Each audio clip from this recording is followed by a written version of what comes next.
Have you ever questioned, is my faith unraveling? I'm your host, Danielle Zapchenk, and thanks so much for listening to the Parable Podcast. Joining me today is my new friend, Angela Lam, who works with Boundless and Hagar's Voice and shares about a time she truly met God. And the timing just might surprise you. And then I would say, there's so much hope in the unraveling. I mean, I still only know a fraction of who God is, but it is so much more than what I had when I had God in those boxes. Here's my conversation with Angela Lam.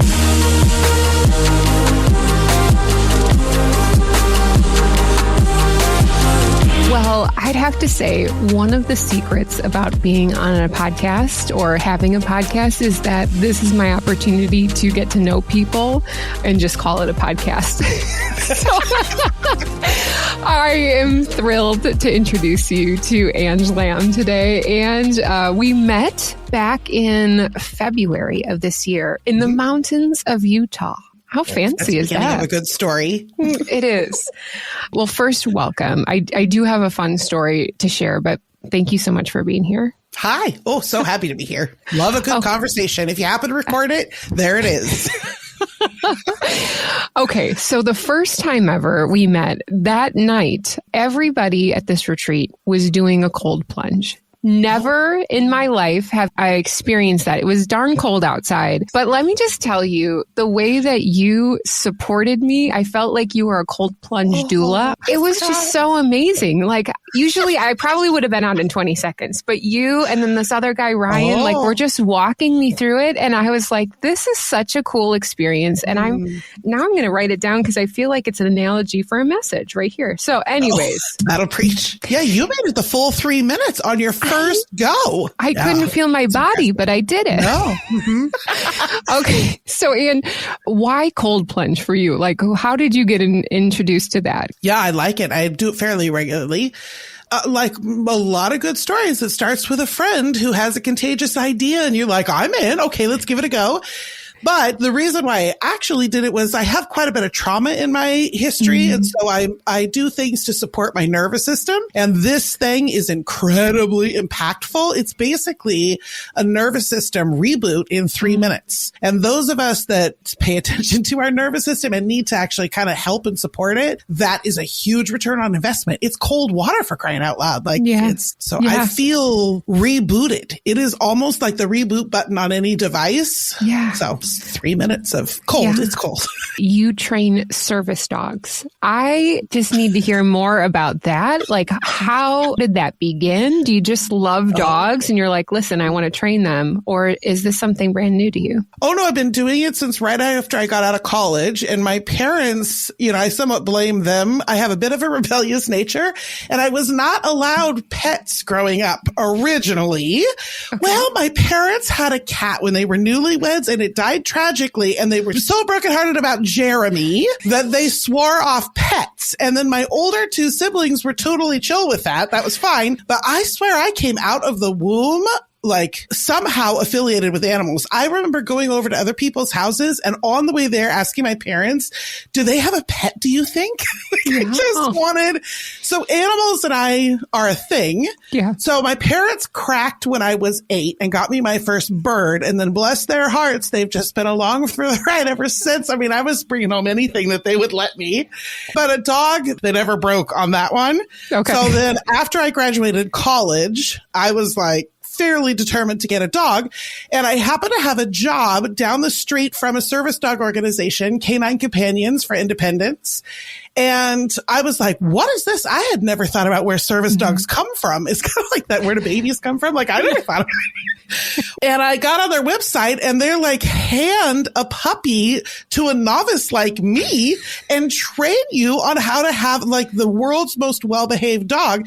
That felt like the perfect combination, because if the dog wants to do this job, then off they go to advocate for someone who deserves any leg up that they can get in life. So that's amazing. And if not, then you have the world's most well-behaved dog as a pet. So it felt like a win-win. in that I would actually get trained. So it was this cool mutuality thing. I genuinely loved what service dogs do in the world. Mm-hmm. And then when I realized I could be part of it, but then also they were going to train me on how to have a well-behaved dog, that was cool too. So then I was hooked. So I'm like 25, 30-ish years into it now. What is something that maybe has surprised you about training dogs? It's made me a much better human and pastor.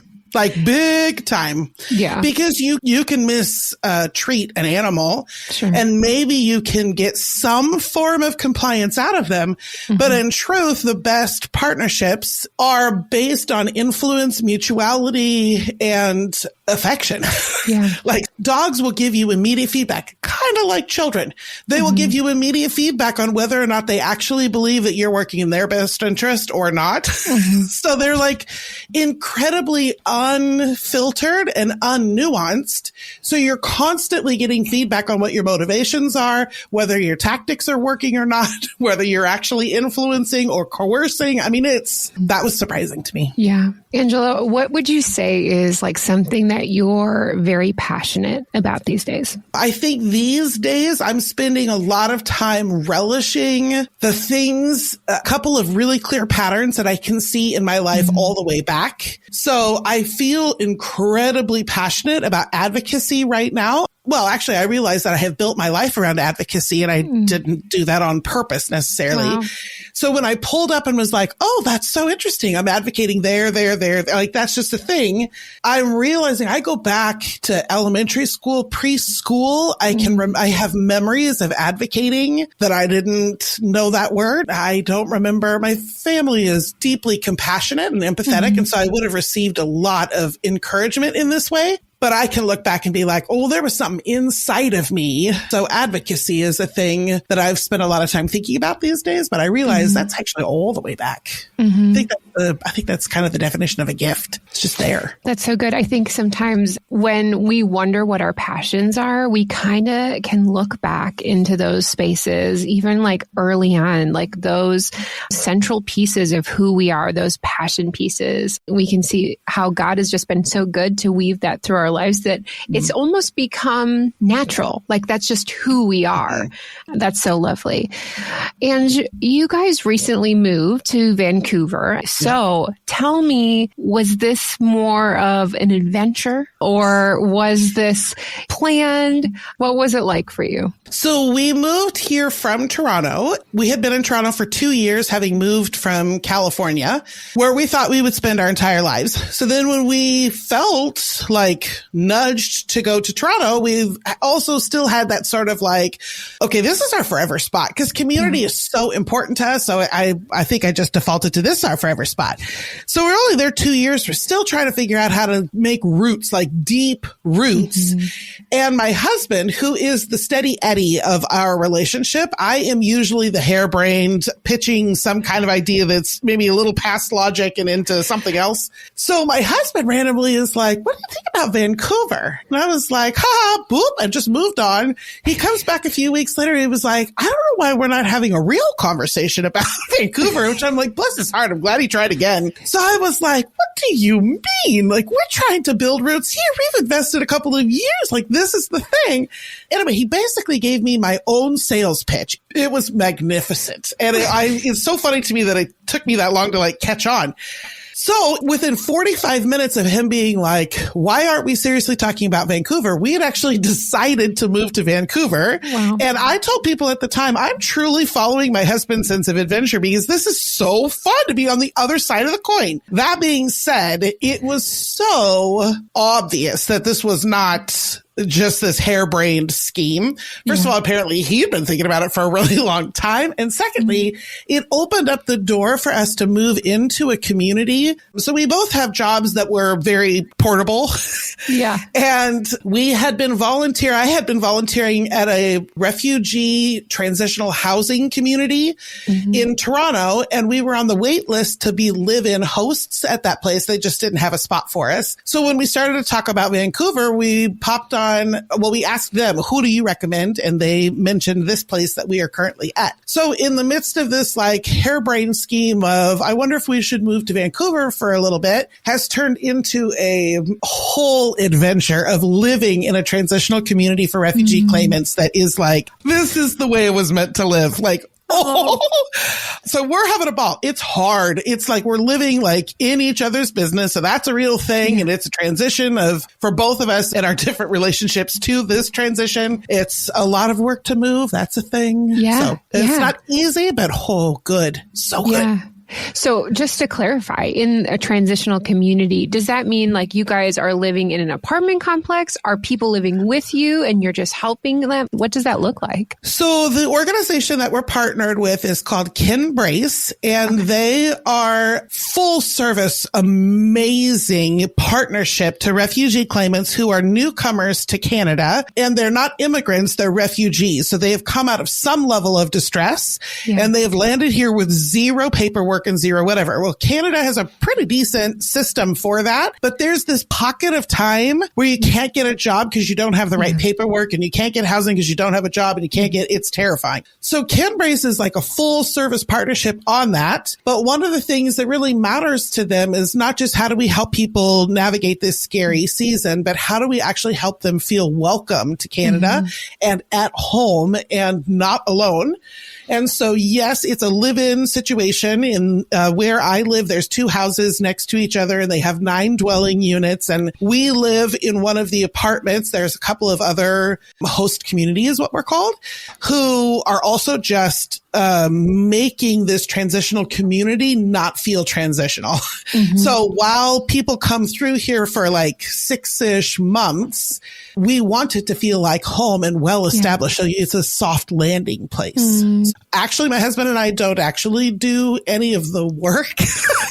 There's a whole team that does work. We literally are friends. Like that's our job, is to be neighbors. And oh man, we love it. It's so beautiful how that just connects back to what you were saying your passion is, advocating and like building like this community, home, welcoming others. I love that.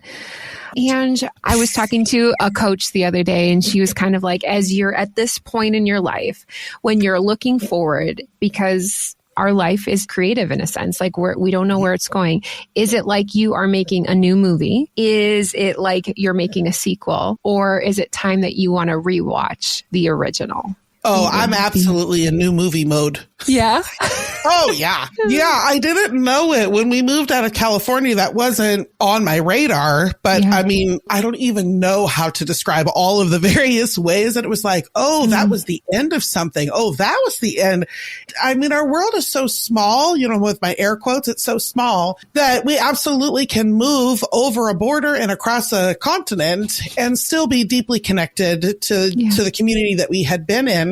And we are still, but with that came a whole lot of other things that I did not foresee. So it ended up about 3 years ago starting an entirely new plot line that we are like very happily living into. I just did not see that coming, but the word that I think of is relish, just really relishing. But I am an Enneagram 7 wing 8, which also makes some sense about the advocacy, but I love change. I love new, even when it is hard work. I am invigorated by that. So the new movie mode has suited us well. My steady Eddie husband, that's what's like so fun to watch as part of how, you know, like you're in the spirit's flow is that even steady Eddie Jason is like coming alive. That's lovely. Well, Ange, would you be willing to just share with us one of your parable stories? Just even hearing how you talk about dog training and how God has like brought you through this new adventure season. I cannot wait to hear what you have to share with us today. I also am a little bit curious to see how this goes, because when I put the prayer time into like, what would I say is a lesson God has taught me? I was drawn to a very specific memory that is like, oh, I'm so curious to see how this story flows out. So truly this will be conversational. I was drawn to what I now consider to be the moment when I feel like I met God, which was in my 30s, which is surprising because I was raised in a Christian home. And by the time I met God, as far as like how I'm describing it today, I had been a pastor for like 15 years already. Wow. So okay. I feel like that's a confession. Maybe I owe some people some apologies, but I was raised by two pastors as parents, and they had very genuine faith. And so our family had very genuine exploration of our Christian faith. And so I felt like I knew God, and I had deep affection for God, and my parents were gentle and patient and loving. And so my image of God was gentle, patient, and loving. All's well. That's great. So like this moment, this memory that I was drawn to specifically was not a big moment necessarily. I was sitting at the crossroads of a decision, and I'm very visual in my head. Like I don't think in words, I think in pictures. Yeah. So I was sitting at this Y in my head, and I was visualizing the left path and the right path. And also the way that it works in my mind, I know that this isn't theologically sound, but God is existing somewhere specifically. And in this case, God was over my right shoulder. So I'm sitting at this Y, and I'm agonizing over a decision, a big life decision. I don't even remember what it was. So how big could it have been? But I felt it keenly.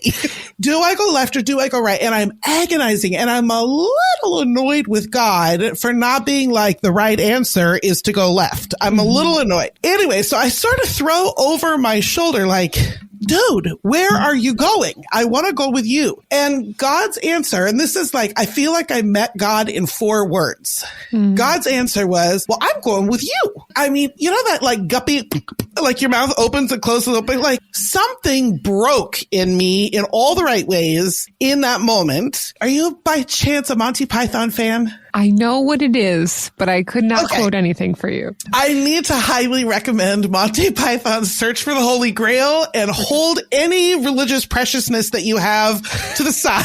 Okay. It's stinking hilarious. But my favorite scene in it is a king is wanting to imprison his own son by leaving guards at his son's bedroom door because his son wants to live in a musical and consistently keeps breaking out into song, and it's embarrassing to the king. So the king is like locking the son away, and he tries to leave the son under the care of 2 guards. But the guards are ridiculous, and they cannot understand. I don't know how many ways they get it wrong, but basically they keep having a miscommunication about the fact that the king wants them to stay here and keep the son in the room.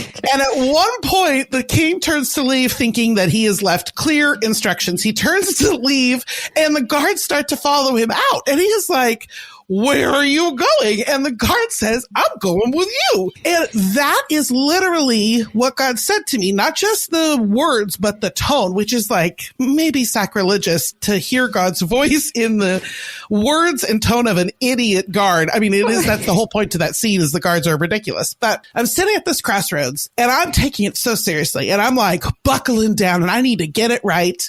And God quotes Monty Python.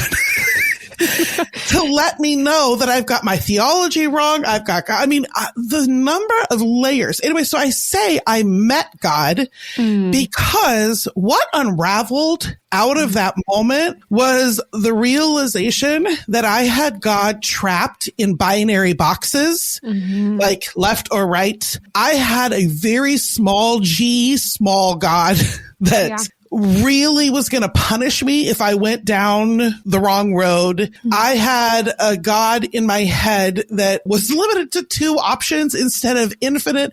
I mean, I don't think this is their purpose, but Marvel and their like multiverse thing is truly helping me understand God's infinite nature. And like, how ridiculous is that there is a whole world of options in front of me. I'm agonizing over left and right, and the God of the universe, infinite God, is like, you have no idea.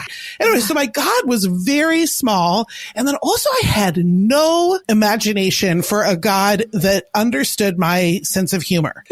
Like the fact that God didn't answer me. I mean, I was agonizing over this to the point of being irritated with God for not like solving it for me. Mm-hmm. And here God cracks a joke. Yeah. I just didn't have imagination for that God. So I feel like when I was thinking about, a lesson that God has taught me, I'm like, actually the lesson was I met God for the first time. And then now more and more and more layers have come. And I have realized that while my narrative of God was gentle and patient and loving, what was being revealed in that agonizing moment at the why was actually not a gentle, patient, and loving God image. It was got to get it right image. It was I'll punish if you get it wrong image. It was I'm going to stand at this crossroads, and if you go down the wrong road, I'm going to wait here till you come back and fix this, and then we can travel down the right road. It was so many things are revealed to me about my image of God in that moment when God was kind enough to show up.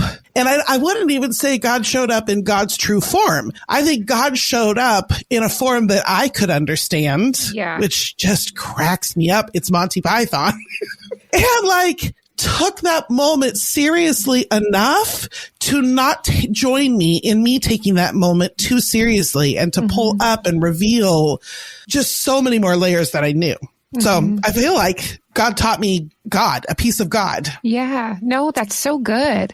I appreciate your honesty in saying I was a pastor. and it just, because I think there's so many of us that either have grown up in our family's faith, because this is just what we do. This is how, you understood this. And so I'll understand it in the same way, and digging deeper. Can you take me back to that moment too? Was there anything leading up to that you would ever question, or were you on a path where you're just like, well, this is just how it has to be? I think the number of times that I had sat as a pastor on the other side of people who were agonizing about their own decisions and trying to discern out the will of God, I think a mirror was being held up to me of I was teaching people a gentle, patient, loving God. Yeah. But when they would come to me agonizing over their own discernment processes, I would teach them about a gentle, patient, and loving God. But I would also imply to them all kinds of I would teach them discernment, methods and things. And there was this assumption that there was one right will of God and that you somehow have to jump through all the hoops to figure out what it is. And if you get it wrong, there's real consequences. And so while I was teaching one image of God, I was implying a whole lot of other things. But then as I watched people agonize and then make good or unhelpful decisions, or I watched other people not agonize at all and make various decisions, I guess basically I was just starting to see some holes in my theology about the will of God, that I wasn't having any trouble talking to people who were living in the very real consequences of unwise decisions and talking to them about a gentle, patient, loving God. So I think when I was sitting at that crossroads and God said, well, I'm going with you, part of what broke for me was this idea that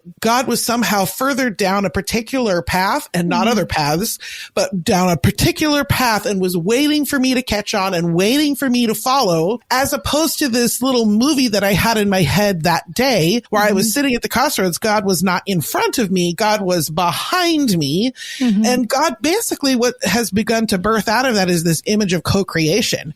We sit together and we talk about my fears about one path. We talk about the discipleship opportunities of another path. We talk about how much I want a certain path or what's in my control or what's out of my control. And in the midst of those conversations, I'm shaped. And together we decide, well, let's go down this left path. Yeah. But what God was actually saying with the Monty Python quote was, I'm just going wherever you go. I'm with you. Yeah. My loyalty's there. Mm-hmm. Anyway, I think before that, I had some holes that were starting to show in my theology about God's will that would make me susceptible to actually receive that lesson in the quote. Yeah. Well, I think that is the reality of many of us. I was just having a conversation with our daughter who is 14.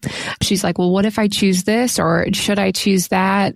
And I feel like even though I gave her almost a similar answer of like, God is going to go with you. I mean, I still struggle with that as well. Like, you know, because it's just like ingrained in our brain of like, well, if we don't do this the right way, but what you said about the Marvel universe is like, there's so many different spectrums. Our brain can't fathom it. If God can raise his son from the dead, surely if we maybe go off course a bit, I'm confident that he is going to walk with us and help us in that way. That's so good. You said that, you know, there was a bit of an unraveling, that God was trapped in these boxes for you. Yeah. And just to really think bigger. If somebody finds themselves in that space where they're kind of recognizing, oh, wow, I put God in a box. What would be some tips of like how to think bigger to take him out of the box? Beware, this might get a little bit spicy, but one of the things I would say is reconsider what are the names of those boxes. So binary God, you know, black, white, left, right, wrong, binaries, that. But even then, some of what's unraveled since that moment is my male only vision of God.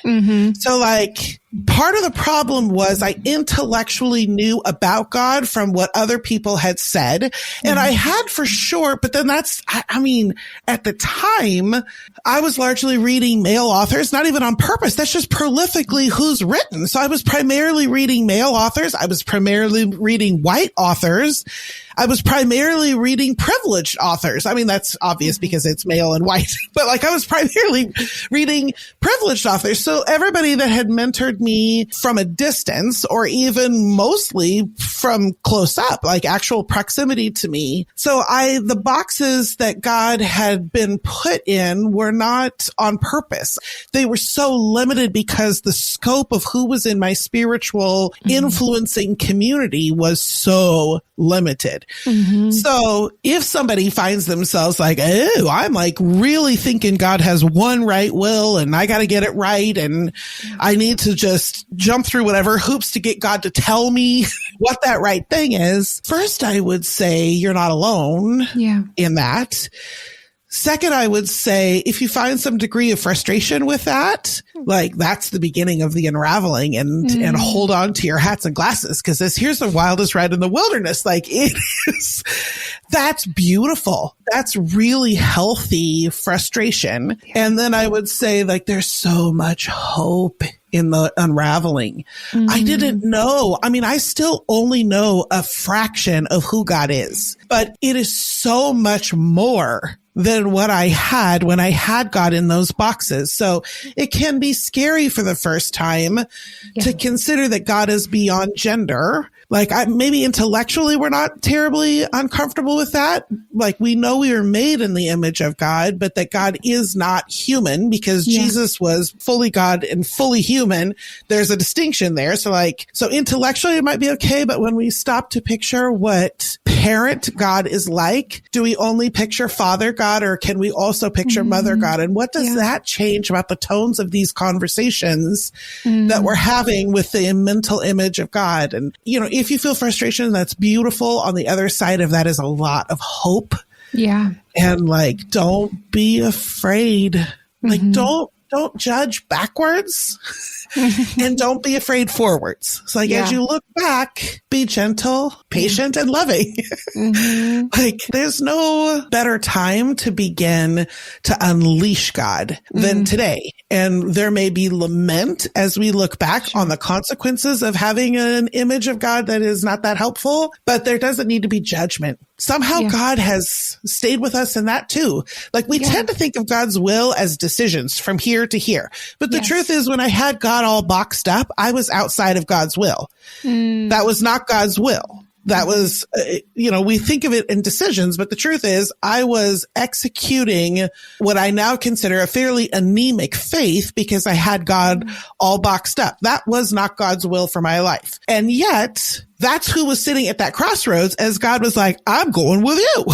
Yeah. So there doesn't need to be any judgment. Somehow God makes that judgment-free zone. There doesn't need to be any judgment backwards. And then there doesn't need to be any fear forward. Absolutely. And that's so good. I loved what you said, that there's hope in the unraveling, because there's so much more out there that we get to encounter that he wants for us, or she. See? Look they? Because I know. We're on board for the triune God, right? Like generally that's a pretty orthodox concept, but we're like, we don't think of they. We have three advocates. They have different roles to play, but like that's something that I think it just goes back because we also have a human brain. So my mind, when I pray, I automatically just go to God, Jesus. Holy Spirit rarely gets in there. Okay. I'm trying my best now to be really mindful of that, because I'm like, you can ask and pray in different ways. And it's so helpful to think that way, because that is just one step of opening up, what God's doing in your mind. Yep. You talked a little bit about imagination, and that there's freedom in imagination. How has that imagination been a part of your own faith practices or just prayer life in general? I think this might be one of those things where when you do it naturally, it's hard to talk about it. Sure. Okay. So our mutual friend, Danielle Strickland, leads imaginative prayer practice where you picture your favorite spot on the planet. And it might even be a fake spot. It may not be on the planet, but you picture a spot you feel affinity for and safety in. And then you hang out there and invite Jesus to show up. And so Jesus appears into the scene, and then she prompts you with different questions of what have you got on your mind these days, Jesus? You just have this little chat with Jesus. And one of the questions that she asks, you could put any question in there, but one of the questions that she asks when she leads this is, Jesus, what game do you want to play with me? It's fascinating. I've done this thing now several times, and every time the game is different, which shouldn't blow my mind. Yeah. That shouldn't blow my mind, because if Jesus is a real being with his own mind, personality, interests, seasons of life, which seems funny because he's eternal, it shouldn't surprise me if every time you and I get together for a game night, you're like, I want to play the same game. We'd have to have a chat because my temperament can't take it. I cannot take it. That would not reflect our relationship. That might reflect your personality, but if we had a game night, we played the same game every time, it wouldn't reflect our relationship. But it blows my mind when we do this imaginative prayer exercise and Jesus and I come up with a different game to play every time. But of course we do. Anyway, so that's a very micro answer to your macro question, but that one practice of pick a spot that you're perfectly at ease and that affection just pulls off of you. It just pours out of you, and then invite Jesus into that spot and then ask some maybe unorthodox questions, but maybe the kinds of questions you might ask a friend. If you and I met in Elisa's Forest, which is always my go-to spot, I would ask you certain questions because we're friends. No matter if we're newish friends or longtime friends, I wouldn't just sit there and wonder if you're going to talk to me, which I think sometimes that's what we think, or I wouldn't just monologue. Anyway, that imaginative practice has been delightful. Delightful. Actually picturing the three different parts of God as friends that you're trying to get to know. Yeah. And that you trust their character. So you want them to influence your thoughts, but you don't just obey your friends. You ask for their counsel. You're like, what do you mean you think I should do this? This sounds miserable. You just talk as though you're friends. How would you engage with your friends? That is probably the best description of my prayer life. Is that kind of conversation happening in what I think is my imagination. Gosh, that's so good. That's why I love asking people what they do, because it just opens my mind to all these things that I haven't even thought of, because sometimes we get so caught up into like, this is what I have to do every single day. And gosh, if I didn't check that box off, he's coming for you, you know? Oh gosh. Right? Yes. Oh my gosh. Okay. I'm curious. So you were a pastor for quite some time, but now you're working with Boundless and a whole bunch of different initiatives. Can you talk about that transition of recognizing like, hey, there's a different path I'd like to go down? Well, that was not the plan. Yeah. I'm glad God and I had this chat about the binary, but that was not the plan. I didn't plan to be a pastor to begin with. Mm-hmm. I stumbled into that. I am fourth generation pastor, but I'm first generation female pastor. And none of us, speaking of imagination, none of us had imagination for that beast being a thing based out of the faith streams that we came from. So when I stumbled into being a pastor, there's just a lot of pastors that is their identity. Like there's been whole generations of pastors that is their identity. So the transition, quote unquote, out of it is a really big deal. Yeah. Credentials is not a thing for me. I think, in fact, a lot of things have been harmed by the credentialing process, where we have certain people are, quote unquote, experts because they've gone through certain training. And I do think there's a place for religious education and all of that. Like, that's fine. But my credentials and letting those lapse or whatever wasn't a thing for me. Actually, it felt like I had been a pastor in a certain way because I was labeled a pastor and I was holding a more traditional role in that way. But you're absolutely right. I still consider myself a pastor, even though now I maybe call myself an advocate. Yeah. It's the same. Yeah. It's the same heart space. It's the same skills. It's the same, like, it's the same. It's just a different expression of what I was attempting to do with a different title. So it hasn't really felt like much of a transition, with the exception of I feel a lot of freedom. So I didn't leave my official pastoral role in order to get freedom.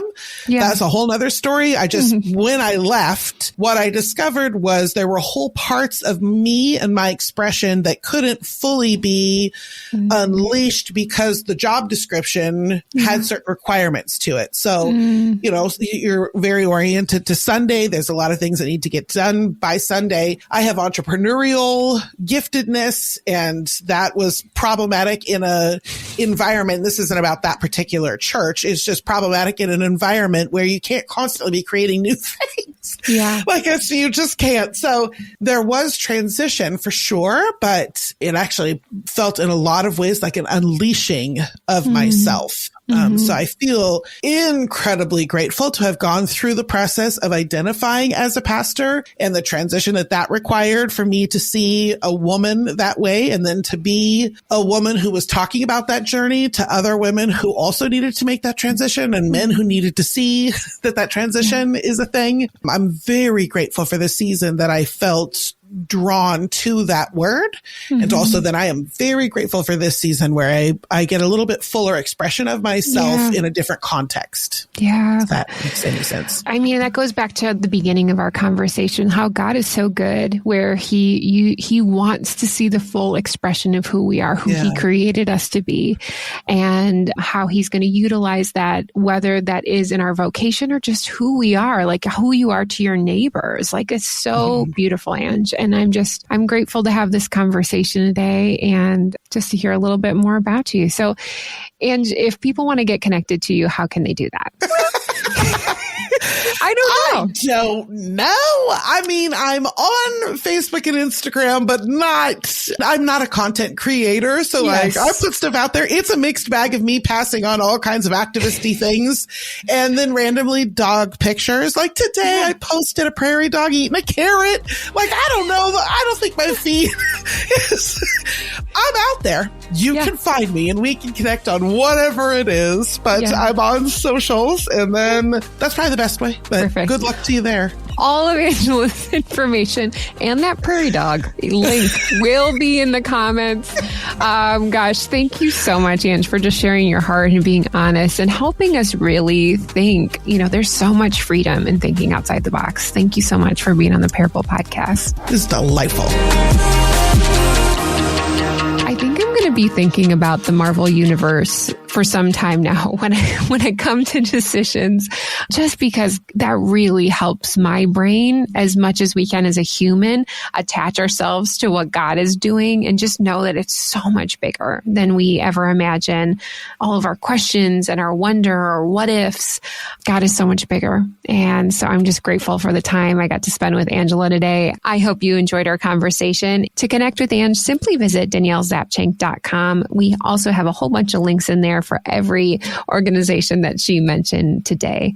Here are 2 reflection questions from our time with Ange. Number 1, I'd love for you to spend some time in prayer and imagine yourself in that safe space. What does it look like? Where is it? Ange talked about how the Father, the Son, and the Holy Spirit are our friends. And so what do you want to talk to them about? What do you want to ask them? What game do you want to play with them? Just spend some time really being imaginative and having fun with the idea of, what is God? What is the Holy Spirit? What is Jesus trying to tell me this week? Number 2, what can you do to think outside of the box? What voices are you listening to? Do they sound and look the same? Like Angela said, we just think, oh, I'm listening to this. I'm reading that. And there's nothing necessarily wrong with that. One of the things that helped me is kind of look, who am I following on Instagram? If everybody looks the same, there may be a problem. So just to be thinking about that, whether that's on your social media, on the books that you read, the types of programs or people or podcasts you listen to, we want to dip a toe into the beauty of what God's community looks like. It is so vast and vivid and bold and so many different facets. And so think outside the box this week. Thanks so much to my brilliant producer of a husband, Eric, for making us sound so great. That's going to do it for today. I'm grateful that you took the time to spend it with me. Remember, your parable showcases how there is hope in the unraveling. We'll see you back again next week on the Parable Podcast.